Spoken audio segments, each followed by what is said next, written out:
Hello ಸ್ನೇಹಿತರೆ, welcome to top exams. ನಾನು ನಿಮ್ಮ ಎಜುಕೇಟರ್ ಸಂಜೀವ್. ಸ್ನೇಹಿತರೆ, ಇವತ್ತು ನಾನು ನಿಮಗೆ ಟಾರ್ಗೆಟ್ SDA ಕೋರ್ಸ್ನ ಕಂಪ್ಲೀಟ್ ಇನ್ಫಾರ್ಮೇಷನ್ ನಾನು ನಿಮಗೆ ತಿಳಿಸ್ಕೊಡ್ತಾ ಇದ್ದೀನಿ. ಸೊ ಅದಕ್ಕಿಂತ ಮುಂಚೆ ನಾನು ನಿಮಗೆ ಒಂದು ಕ್ವಾಟ್ ಅನ್ನು ಹೇಳೋದಕ್ಕೆ ಇಷ್ಟಪಡ್ತೀನಿ. Impossible is just an opinion. If you change your opinion, everything is possible. ಸಾಧ್ಯ ಇಲ್ಲ ಅಂತಕ್ಕಂಥದ್ದು ಕೇವಲ ಒಬ್ಬರ ಒಪಿನಿಯನ್ ಆಗಿದೆ. ಈ ಒಂದು ಒಪಿನಿಯನ್ನ ನೀನು ಖುದ್ದು ಚೇಂಜ್ ಮಾಡಿಕೊಂಡೆ ಅಂತ ಹೇಳಿದ್ರೆ ಎಲ್ಲವೂ ಕೂಡ ನಿನ್ನಿಂದ ಸಾಧ್ಯ ಅಂತಕ್ಕಂಥದ್ದು ಈ ಒಂದು ಕ್ವಾಟ್ನ ತಾತ್ಪರ್ಯವಾಗಿರುತ್ತೆ. ಅಂದರೆ ಫಸ್ಟ್ ನೀವು ಇಷ್ಟು ಕ್ವಶನ್ಸ್ಗಳನ್ನು ನಾನು ರೀಡ್ ಮಾಡೋದಕ್ಕೆ ಸಾಧ್ಯನಾ ಅಂತ ಕೇಳಿದರೆ ಬೇರೆಯವರು ಯಾರು ಏನು ಬೇಕಾದರೂ ಹೇಳ್ಬೋದು, ಆದರೆ ನಿಮ್ಮಿಂದ ಸಾಧ್ಯ ಅಂತ ಹೇಳಿದ್ರೆ ಖಂಡಿತವಾಗ್ಲೂ ಸಾಧ್ಯ. ಆಮೇಲೆ ಎಕ್ಸಾಮಿಗೆ ನೀವು ಇನ್ನೂ ಕೂಡ ಓದಿಲ್ಲ ಅಂದ್ರೂ ಕೂಡ ಇನ್ನು ಮೇಲಾದ್ರೂ ಕೂಡ ಓದ್ಬಿಟ್ಟು ನಾನು ನಾಲೆಡ್ಜನ್ನು ಗಳಿಸಿ ನನ್ನ ಪ್ರಯತ್ನವನ್ನು ನಾನು 100% ಶೋರ್ ಆಗಿ ಈ ಒಂದು ಎಕ್ಸಾಮಿಗೆ ನಾನು ತೊಡಗಿಸ್ಕೊಳ್ತೀನಿ ಅಂತ ಹೇಳಿದ್ರೆ ನಿಮ್ಮಿಂದ ಈಗಲೂ ಕೂಡ ಈ ಒಂದು ಎಕ್ಸಾಮನ್ನು ಕ್ರ್ಯಾಕ್ ಮಾಡೋದಕ್ಕೆ ಸಾಧ್ಯತೆ ಇದೆ. ನೋಡಿ, ಸಾಧ್ಯ ಇಲ್ಲ ಅಂತಕ್ಕಂಥದ್ದು ಯಾವುದೂ ಇಲ್ಲ, ಆದರೆ ನಮ್ಮ ಪ್ರಯತ್ನ ಇಲ್ಲದೆ ಇದ್ದರೆ ಎಲ್ಲವೂ ಕೂಡ ಅಸಾಧ್ಯ. ಓಕೆ, ಸೊ ಅದರಿಂದ ಫಸ್ಟ್ ನೀವು basically and then mentally you have to prepare yourself. I can do that. So ಇದು ನಿಮ್ಗಿರಬೇಕು. ಆಮೇಲೆ ನನ್ನ ಬೆಸ್ಟ್ ಎಫರ್ಟನ್ನು ನಾನು ಇದಕ್ಕೆ ಹಾಕ್ತೀನಿ ಅನ್ನೋದು ನಿಮ್ಮಿಂದ ಸಾಧ್ಯವಾಗಿರಬೇಕು. ಸೊ ಎಲ್ಲರೂ ಕೂಡ ಈ ಒಂದು ಎಕ್ಸಾಮನ್ನು ಬರೀತಿರ್ತೀರಿ. ಜೊತೆಗೆ SDA FDA ಎಕ್ಸಾಮ್ ಅಂತ ಹೇಳಿದ್ರೆ ಮೋಸ್ಟ್ ಅಂತ ಹೇಳಿದರೆ 20 ಲಕ್ಷದಷ್ಟು ಅಪ್ಲಿಕೇಶನ್ಸ್ಗಳು ಇದರಲ್ಲಿ ಹಾಕಿರ್ತಾರೆ. ಸೊ 20 ಲ್ಯಾಕ್ ಅಪ್ಲಿಕೇಶನ್ಸ್ಗಳು ಎಲ್ಲರೂ ಕೂಡ ಹಾಕಿರ್ತಾರೆ, ಆದರೆ ಪಾಸ್ ಆಗ್ತಕ್ಕಂಥವ್ರ ಸಂಖ್ಯೆ ಮಾತ್ರ 1000ದಷ್ಟು. ಸೊ ಯಾಕೆ ಈ ಒಂದು ಎಕ್ಸಾಮಲ್ಲಿ ಇಷ್ಟೊಂದು ಕಾಂಪಿಟೇಷನ್ ಇರುತ್ತೆ ಅಂತ ಹೇಳಿದ್ರೆ ಇದರಲ್ಲಿ PUC ಡಿಗ್ರಿ ಇಬ್ಬರೂ ಕೂಡ ಬರೆಯೋದ್ರಿಂದ ತುಂಬಾ ಕಾಂಪಿಟೇಷನ್ ಇರುತ್ತೆ. ಸೊ ಇಲ್ಲಿ ನಿಮಗೆ ಕಾಂಪಿಟೇಷನಲ್ಲಿ ಸಕ್ಸಸ್ ಬೇಕು ಅಂತ ಹೇಳಿದ್ರೆ ಪ್ರಾಕ್ಟೀಸ್ ತುಂಬಾ ಇಂಪಾರ್ಟೆಂಟ್ ಆಗಿರುತ್ತೆ. ಇಲ್ಲಿ ನೀವು ಓದಿರೋದ್ರ ಜೊತೆಗೆ ರಿವಿಷನ್ ತುಂಬಾ ಇಂಪಾರ್ಟೆಂಟ್ ಆಗಿರುತ್ತೆ. ಹಾಗೆ SDA FDA ಎಕ್ಸಾಮನ್ನು ಪಾಸ್ ಆಗಬೇಕು ಅಂದರೆ ಟಾರ್ಗೆಟ್ ಸ್ಕೋರ್ ನಿಮ್ಮದು ಎಷ್ಟಿದ್ರೆ ನೀವು ಸೇಫ್ ಝೋನಲ್ಲಿ ಇರ್ತೀರಿ. ಜೊತೆಗೆ ಎಕ್ಸಾಮ್ ಪಾಸ್ ಆಗಲೇಬೇಕು ಅಂತ ಹೇಳಿದ್ರೆ ಎಷ್ಟು ಸ್ಕೋರ್ ಬೇಕು. ಬೇಸಿಕಲಿ ಈ ಒಂದು ಎಕ್ಸಾಮಲ್ಲಿ ನಿಮಗೆ ಸೇಫ್ ಝೋನ್ ಅಂತ ಹೇಳಿದರೆ ಅದು 160 ಮಾರ್ಕ್ಸ್ ಅಷ್ಟು ಇರಬೇಕು, ಅಥವಾ ಅದರ ಒಂದು ಆಸ್ಪಾಸಲ್ಲಿ. ಅಂದರೆ ಜನರಲಿ ನಾನು ನಿಮ್ಗೆ ಹೇಳೋದಾದರೆ 160 ಈ ಮಾರ್ಕ್ಸನ್ನು ತಕ್ಕೊಂಡ್ರೆ ನಿಮಗೆ ಪಾಸ್ ಆಗೋದಕ್ಕೆ ತುಂಬಾ ಅವಕಾಶಗಳು ಇರ್ತವೆ, ಜೊತೆಗೆ ಪಾಸ್ ಆಗ್ತೀರಿ ಅಂತ ಹೇಳ್ಬೋದು. ಈಗ ಇಷ್ಟು ಸ್ಕೋರನ್ನು ತೆಗೆದುಕೋಬೇಕು ಅಂದರೆ ನಿಮಗೆ ಇರ್ತಕ್ಕಂಥ ಪೇಪರ್ಸ್ಗಳ ಸಂಖ್ಯೆ 2. ಒಂದನೇದು ಕನ್ನಡ ಪೇಪರ್ ಇರುತ್ತೆ, ಇನ್ನೊಂದು GK ಪೇಪರ್ ಇರುತ್ತೆ. ಸೊ GK ಆ್ಯಂಡ್ ಕನ್ನಡ ಎರಡೂ ಸೇರಿಬಿಟ್ಟು ನಿಮಗೆ ಕಂಪ್ಲೀಟ್ ಸ್ಕೋರ್ ಬೇಕಾಗಿರತಕ್ಕಂಥದ್ದು 160. ಸೊ ಹಾಗಿದ್ರೆ GK ಒಳಗಡೆ 90 ತೆಗಿಬಹುದಾ? ಸೊ ಇದು ಕೂಡ ಪ್ರಶ್ನೆ. ಎಷ್ಟು ಮಾರ್ಕ್ಸ್ ಅಂದರೆ 80 ತೆಗೆದ್ರೆ ನಾವು 160 ಆಗಬಹುದಾ? ಸೊ ಇದು ಕೂಡ ಒಂದು. ಇಲ್ಲಿ ನಿಮಗೆ GK ಒಳಗಡೆ ನೀವು ಎಷ್ಟು ಎಫರ್ಟ್ ಹಾಕಿ ಓದಿದ್ರು ನಿಮಗಿಲ್ಲಿ 70 ಕ್ರಾಸ್ ಮಾಡೋದು ಇಟ್ಸ್ ಕ್ವೈಟ್ ಡಿಫಿಕಲ್ಟ್. ಯಾಕೆ ಹೀಗೆ ಅಂತ ಹೇಳಿದ್ರೆ GK ಒಳಗಡೆ ನಂಬರ್ ಆಫ್ ಸಬ್ಜೆಕ್ಟ್ಸ್ಗಳಿರ್ತವೆ, ಅವು ಕೂಡ ತುಂಬಾ ವಾಸ್ಟ್ ಆಗಿರತಕ್ಕಂಥ ರೇಂಜಲ್ಲಿ. ಸೊ ಆಗ ನಿಮಗೆ ಎಲ್ಲ ಸಬ್ಜೆಕ್ಟಲ್ಲೂ ಕೂಡ ಪರ್ಫೆಕ್ಟ್ ಆಗಿ ತುಂಬಾ ಸ್ಕೋರ್ ಮಾಡ್ತೀನಿ ಅಂದ್ರೂ ಕೂಡ ನೀವು 70 ಸ್ಕೋರನ್ನು ಕ್ರಾಸ್ ಮಾಡಬಹುದು, ಅಥವಾ ಅದರ ಮೇಲೂ ಕೂಡ ಹೋಗ್ಬೋದು. ಅದು ಕೂಡ ನೀವು ಅಕ್ಯುರೇಟ್ ಆಗಿ ಓದಿದ್ರಿ ಅಂತ ಹೇಳಿದರೆ, ಆಮೇಲೆ ನಿಮ್ಮ ಸ್ಟಡಿ ತುಂಬ ಕಾನ್ಸ್ಟೆಂಟ್ ಆಗಿತ್ತು ಅಂತ ಹೇಳಿದ್ರೆ. ಇಫ್ ಇನ್ ಕೇಸ್ ನೀವೇನಾದ್ರೂ ಕೂಡ ಕನ್ನಡನ ತಗೊಂಡ್ರಿ ಅಂತ ಹೇಳಿದ್ರೆ ಇದಕ್ಕೆ ಸ್ಪೆಸಿಫಿಕ್ ಝೋನ್ ಇದೆ, ಇಷ್ಟು ಸಬ್ಜೆಕ್ಟ್ ಅಂತ, ಇಷ್ಟು ಸಿಲೆಬಸ್ ಅಂತ, ಜೊತೆಗೆ ಇಷ್ಟು ವಿಷಯಗಳಿಗೆ ಸಂಬಂಧಪಟ್ಟ ಹಾಗೆ ಇಲ್ಲಿ ನಿಮಗೆ ಪ್ರಶ್ನೆಗಳನ್ನು ಕೇಳೋದಕ್ಕೆ ತುಂಬಾ ಅವಕಾಶ ಇರುತ್ತೆ. ಸೊ ಅದರಿಂದ ನೀವು ಇಲ್ಲಿ ಏನು ಮಾಡ್ಬೋದು, ಮ್ಯಾಕ್ಸಿಮಮ್ ಸ್ಕೋರನ್ನು ಮಾಡೋದಕ್ಕೆ ತುಂಬಾ ಅವಕಾಶ ಇರುತ್ತೆ.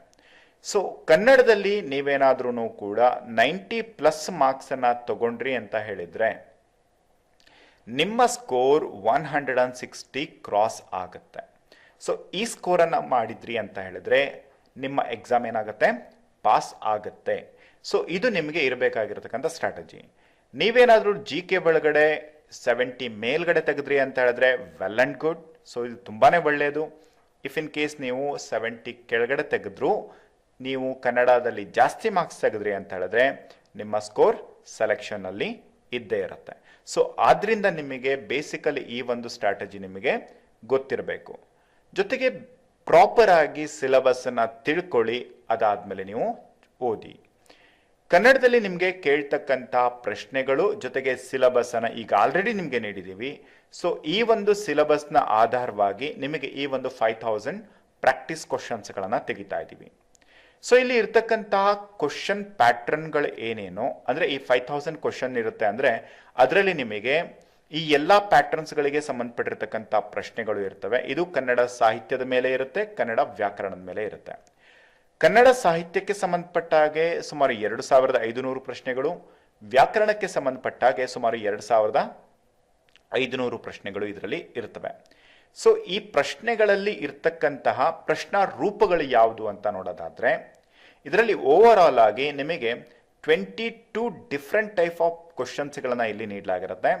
ಅದೇ ನಿಮಗೆ ಜನರಲ್ ಆಗಿ ಪ್ರತಿಯೊಂದು ಈ ಒಂದು SDFT ಎರಡರಲ್ಲೂ ಕೂಡ ಕಾಮನ್ ಆಗಿ ಕೇಳ್ತಕ್ಕಂಥ ಪ್ರಶ್ನೆಗಳು, ಜೊತೆಗೆ ಓವರ್ ಆಲ್ ಆಗಿ ಚೇಂಜಸ್ಗಳು ಏನೇನು ಆಗ್ತಾ ಬಂದಿದೆ ಈ ಒಂದು ರೀಸೆಂಟ್ ಪೇಪರ್ಸ್ ಅಲ್ಲಿ ಅವುಗಳಿಗೆ ಸಂಬಂಧಪಟ್ಟಾಗಿರ್ತಕ್ಕಂಥ ಪ್ಯಾಟರ್ನ್ಸ್ಗಳನ್ನು ಕೂಡ ಇಲ್ಲಿ ನಾವು ನೀಡ್ತಾ ಇದ್ದೀವಿ. ಸೊ ಇಲ್ಲಿ ನಿಮಗೆ ನೀಡ್ತಕ್ಕಂಥದ್ದು ರೀಸೆಂಟ್ ಪ್ಯಾಟರ್ನ್. ಇದು ಅಂದ್ರೆ ಈಗ ನಿಮಗೆ ಈ ಒಂದು ರೀಸೆಂಟ್ ಪ್ಯಾಟರ್ನ್ ಅಲ್ಲಿ ನಿಮಗೆ ಎಕ್ಸಾಮ್ಸ್ ಗಳನ್ನ ಕಂಡಕ್ಟ್ ಮಾಡಲಾಗ್ತಾ ಇದೆ. ಅಂದ್ರೆ ಈ ಒಂದು ಕ್ವಶನ್ ನ ಫಾರಮ್ಸ್ ಗಳನ್ನ ಎಕ್ಸಾಮ್ ಅಲ್ಲಿ ಕೇಳಲಾಗುತ್ತೆ. ಇಲ್ಲಿ ನಿಮಗೆ ಮೇಲ್ಗಡೆ ನೀಡಿರ್ತಕ್ಕಂಥ ಇವು ಏನಿದಾವೆ ಈ ಒಂದು ಭಾಗ. ಸೊ ಈ ಒಂದು ಭಾಗದಲ್ಲಿ ಈ ಹಿಂದೆ ಕೇಳಿರ್ತಕ್ಕಂಥದ್ದು ಜೊತೆಗೆ ಈಗ ಸದ್ಯ ಕೇಳಿರ್ತಕ್ಕಂಥದ್ದು ಓವರ್ ಆಲ್ ಎಲ್ಲವನ್ನೂ ಕೂಡ ಸೇರಿಸಿ ಎಷ್ಟು ಅಂದ್ರೆ over all 22 different kind of ಕ್ವಶನ್ಸ್ಗಳನ್ನ ಕೇಳಿರೋದನ್ನ ನೋಡಿದೀವಿ. ಸೊ ಇವೆರಡರ ಆಧಾರವಾಗಿಟ್ಕೊಂಡು ಎರಡನ್ನೂ ಕೂಡ ಯೂಸ್ ಮಾಡಿಕೊಂಡು ಮೋಸ್ಟ್ ನಿಮಗೆ ಈ ನ್ಯೂ ರೀಸೆಂಟ್ ಪ್ಯಾಟರ್ನ್ ಏನಿದೆ ರೀಸೆಂಟ್ ಪ್ಯಾಟರ್ನ್ಗೆ ರಿಲೇಟೆಡ್ ಆಗಿರತಕ್ಕಂಥ ಪ್ರಶ್ನೆಗಳನ್ನು ಕೂಡ ನಿಮಗೆ ಹೆಚ್ಚು ನೀಡಲಾಗಿರುತ್ತೆ. ಓಲ್ಡ್ ಕಾಂಬಿನೇಷನ್ಗೆ ರಿಲೇಟೆಡ್ ಆಗಿರತಕ್ಕಂಥ ಸಮ್ ಆಫ್ ಕ್ವಶನ್ಸ್ಗಳನ್ನ ನಿಮಗೆ ಇದರಲ್ಲಿ ನೀಡಲಾಗುತ್ತೆ. ಅಂದ್ರೆ SDFT ಎಕ್ಸಾಮ್ ಅಲ್ಲಿ ಎರಡಕ್ಕೂ ನಿಮ್ಗೆ ಅನುಕೂಲ ಆಗಬೇಕಾಗಿರೋದ್ರಿಂದ ಎರಡು ಫಾರ್ಮೆಟ್ಗಳನ್ನ ಯೂಸ್ ಮಾಡ್ತಾ ಇದ್ದೀವಿ. ನೆಕ್ಸ್ಟ್ ಇದರಲ್ಲಿ ಇರ್ತಕ್ಕಂಥ ಪ್ರಶ್ನಾ ರೂಪಗಳು ಯಾವುದು, ಇಲ್ಲಿ ನಿಮಗೆ ಒಂದೆರಡು ಎಕ್ಸಾಂಪಲ್ಗಳನ್ನ ನೀಡಿರ್ತೀನಿ. ಇದರ ಜೊತೆಗೆ ನಿಮಗೆ ಇದರ ಒಂದು PDF ಕಾಪಿಯನ್ನು ನಾನು ನಿಮಗೆ ಡಿಸ್ಕ್ರಿಪ್ಷನ್ ಅಲ್ಲಿ ಅಥವಾ ನಮ್ಮ ಟೆಲಿಗ್ರಾಮ್ ಲಿಂಕ್ ಅಲ್ಲಿ ನೀಡಿರ್ತೀನಿ. ಅಲ್ಲಿಂದ ನೀವು ಈ ಒಂದು ಕಾಪಿಯನ್ನು ಡೌನ್ಲೋಡ್ ಮಾಡಿಕೊಂಡು ನೀವು ಸಬ್ಜೆಕ್ಟ್ ಅನ್ನ ನೋಡ್ಕೋಬಹುದು, ಏನೇನು ವಿಷಯ ಇದೆ ಅಂತ ಹೇಳ್ಬಿಟ್ಟು ನಾನು ನಿಮಗೆ ಸ್ವಲ್ಪ ಎಕ್ಸ್ಪ್ಲೈನ್ ಮಾಡಿ ತಿಳಿಸ್ತೀನಿ ಏನೇನಿರುತ್ತೆ. ಇಲ್ಲಿ ನಿಮಗೆ ಸರಿಯಾದ ಪದವನ್ನು ಆರಿಸಿ ಬರೆಯಿರಿ. ಸೊ ಅವುಗಳಿಗೆ ಸಂಬಂಧಪಟ್ಟಾಗಿರ್ತಕ್ಕಂಥ ಪ್ರಶ್ನೆಗಳು. ಸಮಾಸ ಪದಗಳನ್ನ ಬಿಡಿಸಿ ಬರೆಯಿರಿ. ಸೊ ಅವುಗಳಿಗೆ ಸಂಬಂಧಪಟ್ಟಿರ್ತಕ್ಕಂಥ ಪ್ರಶ್ನೆಗಳು.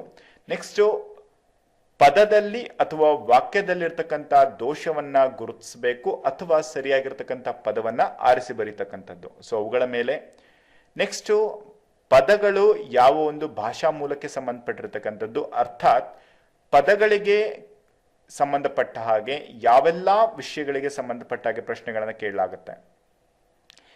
ನಿಮಗೆ ಇಲ್ಲಿ ಪದಗಳಿಗೆ ಸಂಬಂಧಪಟ್ಟ ಹಾಗೆ ಅಂತ ಹೇಳಿದ್ರೆ ಪದಗಳ ಭಾಷಾ ಮೂಲವನ್ನ ಕೇಳಬಹುದು, ತತ್ಸಮ ತದ್ಭವಗಳನ್ನ ಕೇಳಬಹುದು, ಕನ್ನಡಕ್ಕೆ ಸಂಬಂಧಪಟ್ಟಿರ್ತಕ್ಕಂಥ ಅಥವಾ ಅಚ್ಚ ಕನ್ನಡದ ಪದಗಳನ್ನ ಕೇಳಬಹುದು. ಇದುಗಳನ್ನ ಹೊರತುಪಡಿಸಿ ಪದಗಳಿಗೆ ಸಂಬಂಧಪಟ್ಟ ಹಾಗೆ ಹೇಳೋದಾದ್ರೆ ಸಮಾನಾರ್ಥಕ ಪದಗಳಾಗಿರ್ಬೋದು, ವಿರುದ್ಧಾರ್ಥಕ ಪದಗಳಾಗಿರ್ಬೋದು, ನಾನಾರ್ಥಕ ಪದಗಳಾಗಿರ್ಬೋದು, ದ್ವಿರುಕ್ತಿಗಳಾಗಿರ್ಬೋದು, ಜೋಡು ನುಡಿಗಳಾಗಿರ್ಬೋದು.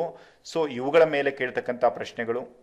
ನೆಕ್ಸ್ಟ್ ವಾಕ್ಯಕ್ಕೆ ಸಂಬಂಧಪಟ್ಟ ಹಾಗೆ ಬಂದ್ವಿ ಅಂತ ಹೇಳಿದ್ರೆ ABCD ಅಥವಾ PQRSಗೆ ಸಂಬಂಧಪಟ್ಟಿರ್ತಕ್ಕಂಥ ಒಂದು ಪ್ರಶ್ನೆಗಳಾಗಿರ್ಬೋದು, ಅಥವಾ ವಾಕ್ಯಗಳನ್ನ ಸರಿಯಾಗಿ ಜೋಡಿಸ್ತಕ್ಕಂಥ ಪ್ರಶ್ನೆಗಳಾಗಿರ್ಬೋದು, ಅಥವಾ ವಾಕ್ಯದಲ್ಲಿರ್ತಕ್ಕಂಥ ದೋಷವನ್ನ ಕಂಡುಹಿಡಿತಕ್ಕಂಥದ್ದಾಗಿರ್ಬೋದು. ಇವುಗಳೆಲ್ಲವೂ ಕೂಡ ಈ ಒಂದು ಎಕ್ಸಾಮ್ ಅಲ್ಲಿ ಕೇಳ್ತಕ್ಕಂತಹ ವಿಷಯ ವಸ್ತುಗಳು. ಅಂದ್ರೆ ಪದಕ್ಕೆ ಸಂಬಂಧಪಟ್ಟ ಹಾಗೆ ಮತ್ತೆ ವಾಕ್ಯಕ್ಕೆ ಸಂಬಂಧಪಟ್ಟ ಹಾಗೆ, ಜೊತೆಗೆ ಈ ಒಂದು ಅಕ್ಷರಗಳಿಗೆ ಸಂಬಂಧಪಟ್ಟ ಹಾಗೆ ಇರತಕ್ಕಂಥ ದೋಷಗಳನ್ನ ಕೇಳ್ತಕ್ಕಂಥದ್ದು.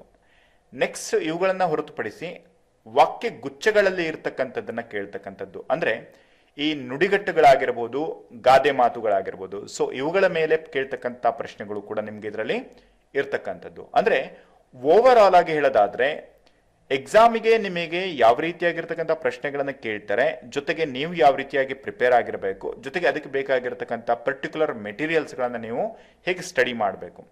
ಮೋಸ್ಟ್ ಪ್ರಾಬಬಲಿ ನಿಮಗೆ ಈಗ ಆಲ್ರೆಡಿ ನೀವು ಕಂಪ್ಲೀಟ್ ಆಗಿ ಕನ್ನಡ ನೋಟ್ಸ್ಗಳನ್ನ ಪಡ್ಕೊಂಡಿರ್ತೀರಿ. ಸೊ ಅದರಲ್ಲಿ ನಿಮಗೆ ಓವರ್ ಆಲ್ ಆಗಿ ಈಗ ಆಲ್ರೆಡಿ ನಿಮಗೆ ಅಂದ್ರೆ ಓಲ್ಡ್ ಸ್ಟೂಡೆಂಟ್ಸ್ ಯಾರಿದ್ದೀರಿ ಅವರಿಗೆಲ್ರಿಗೂ ಕೂಡ ನಾವು ನಿಮಗೆ ಕಂಪ್ಲೀಟ್ ಆಗಿರ್ತಕ್ಕಂಥ ಸಬ್ಜೆಕ್ಟ್ಸ್ ಅನ್ನ ಈಗ ಆಲ್ರೆಡಿ ನೀಡಿದೀವಿ. ನೀವು ಅದನ್ನ ಫಿನಿಶ್ ಕೂಡ ಮಾಡಿರ್ತೀರಿ.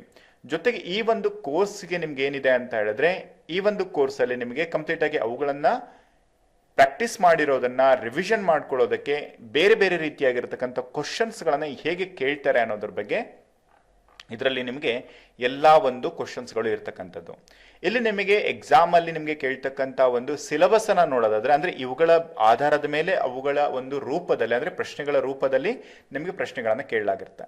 ಇಲ್ಲಿ ನಿಮಗೆ ವರ್ಣಮಾಲೆ ಮತ್ತು ಕಾಗಣಿತ ದೋಷಕ್ಕೆ ಸಂಬಂಧಪಟ್ಟ ಹಾಗೆ, ಪದಗಳಿಗೆ ಸಂಬಂಧಪಟ್ಟ ಹಾಗೆ, ಇದರಲ್ಲಿ ದೇಶೀಯ ಅಥವಾ ಅಚ್ಚ ಕನ್ನಡ ಪದಗಳಿಗೆ ಸಂಬಂಧಪಟ್ಟ ಹಾಗೆ ಇರ್ತಕ್ಕಂಥ ಪ್ರಶ್ನೆಗಳು, ಸಂಸ್ಕೃತಕ್ಕೆ ಸಂಬಂಧಪಟ್ಟ ಹಾಗೆ ಅನ್ಯ ದೇಶೀಯ ಪದಗಳಾಗಿರ್ಬೋದು, ತತ್ಸಮ ಪದಗಳು ಅಥವಾ ತದ್ಭವ ಪದಗಳಾಗಿರ್ಬೋದು, ಸಮನಾರ್ಥಕ ಪದಗಳು, ವಿರುದ್ಧಾರ್ಥಕ ಪದಗಳು, ಇವೆಲ್ಲವೂ ಕೂಡ ವ್ಯಾಕರಣಕ್ಕೆ ಸಂಬಂಧಪಟ್ಟಿರ್ತಕ್ಕಂಥ ಭಾಗಗಳು.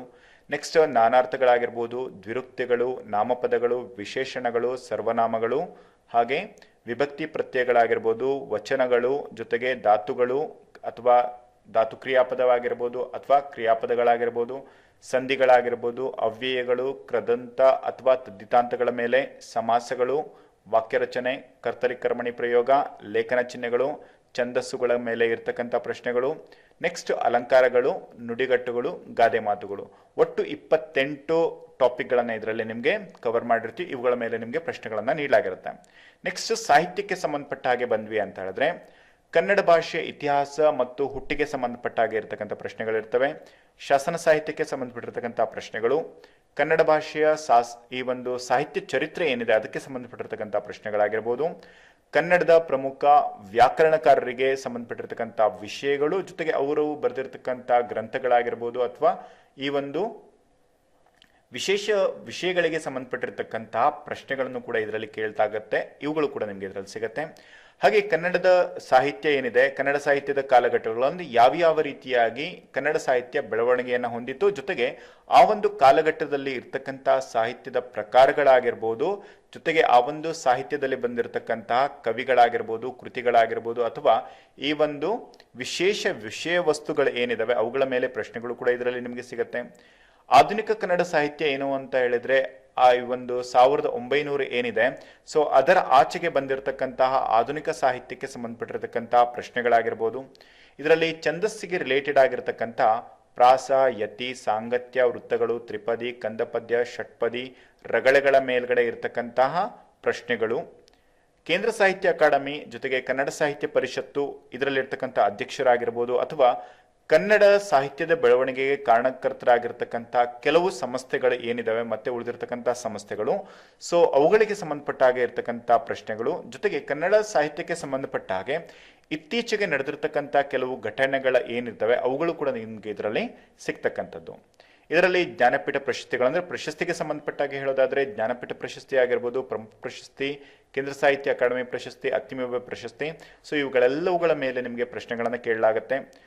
ಜೊತೆಗೆ ಕನ್ನಡ ಸಾಹಿತ್ಯಕ್ಕೆ ಮಹಿಳಾ ಕವಿಗಳು ಅಥವಾ ಲೇಖಕರು ನೀಡಿರ್ತಕ್ಕಂತಹ ಪ್ರಮುಖ ಕೊಡುಗೆಗಳ ಮೇಲೆ ನೀಡತಕ್ಕಂಥ ಪ್ರಶ್ನೆಗಳಾಗಿರ್ಬೋದು, ಕನ್ನಡದಲ್ಲಿರ್ತಕ್ಕಂಥ ಪ್ರಥಮಗಳು, ಹಾಗೆ ಸಾಹಿತಿಗಳಾಗಿರ್ಬೋದು, ವಚನಕಾರರಾಗಿರ್ಬೋದು, ಕೀರ್ತನಕಾರರಾಗಿರ್ಬೋದು, ಹಾಗೆ ಗ್ರಂಥಕಾರರಲ್ಲಿ ಹೇಳ್ಬಹುದಾಗಿರ್ತಕ್ಕಂಥ ನಾಟಕಕಾರರಾಗಿರ್ಬೋದು, ವಿಮರ್ಶಾತ್ಮಕರಾಗಿರ್ಬೋದು, ಜೊತೆಗೆ ಆಧುನಿಕ ಕನ್ನಡ ಸಾಹಿತ್ಯಕ್ಕೆ ಸಂಬಂಧಪಟ್ಟಾಗಿರ್ತಕ್ಕಂಥ ಬಹುಮುಖ್ಯವಾಗಿರ್ತಕ್ಕಂಥ ವಿಷಯ ವಸ್ತುಗಳ ಮೇಲೆ ನಿಮಗೆ ಪ್ರಶ್ನೆಗಳು ಕೂಡ ಇರ್ತವೆ. ಜೊತೆಗೆ ಇದರಲ್ಲಿ ಇರ್ತಕ್ಕಂಥ ಬೇರೆ ಬೇರೆ ಟಾಪಿಕ್ಗಳಾಗಿರ್ಬೋದು, ಆತ್ಮಚರಿತ್ರೆಗಳಾಗಿರ್ಬೋದು, ಆತ್ಮಕಥೆಗಳಾಗಿರ್ಬೋದು, ಪ್ರವಾಸ ಕಥನಗಳಾಗಿರ್ಬೋದು, ಚಂಪು ಸಾಹಿತ್ಯ ಆಗಿರ್ಬೋದು, ಸಾಂಗತ್ಯ, ಶತಕಗಳಾಗಿರ್ಬೋದು, ಛಂದೋ ಗ್ರಂಥಗಳಾಗಿರ್ಬೋದು, ಇವುಗಳ ಮೇಲೆ ಇರತಕ್ಕಂತಹ ಪ್ರಶ್ನೆಗಳು ಕೂಡ ಇದರಲ್ಲಿ ನಿಮಗೆ ಸಿಗುತ್ತೆ.